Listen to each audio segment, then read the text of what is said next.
ఇప్పుడు మనం ఫోన్ ఉంది, ఇప్పుడు ఇంటర్వ్యూ జరుగుతుంది, ఆఫ్ చేసి పెట్టాం. ఆఫ్ చేసి పెడితే ఛార్జింగ్ పెరిగిద్దా? ఛార్జింగ్ పెడితేనే కదా ఛార్జింగ్ పెరిగేది. సో ఈవీఎం బ్యాటరీ ఛార్జింగ్లు పెరిగినాయి. సో ఇలా అనేక అనుమానాలు జరిగినాయి అనేది విత్ ప్రూఫ్స్తో చెప్తున్నారు. పైన అక్కడ ఈరోజు కాంగ్రెస్ పార్టీ కూడా రైజ్ చేస్తూ ఉంది అక్కడ.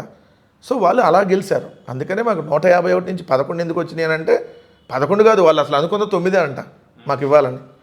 వాళ్ళు అనుకున్నది నవరత్నాలను మేము పెట్టాం కాబట్టి మాకు 9 సీట్లకే పరిమితం చేయాలని వాళ్ళు అనుకున్నారు.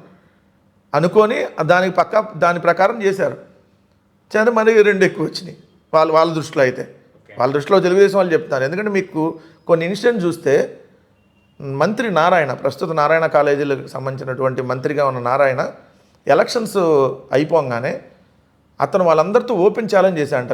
నాకు కానీ అతనికి నెల్లూరు సిటీ నుంచి పోటీ చేశాడు కదా, 50,000 మెజార్టీ కంటే తక్కువ వస్తే నేను మళ్ళీ రాజీనామా చేస్తా ఎమ్మెల్యే. కానీ అతను వాళ్ళందరికీ ఎవరైనా పందెం కడతానంటే రండి అని చెప్పాడంట. అంటే వాళ్ళ కాన్ఫిడెన్స్ ఏంది?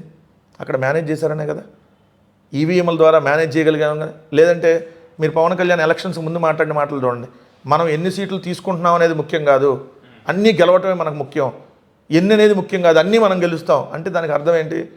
100% స్ట్రైక్ రేట్ అంటే ఈవీఎంలు మేనేజ్ చేస్తే 100% ఉంది, 200% కూడా వస్తుంది స్ట్రైక్ రేటు.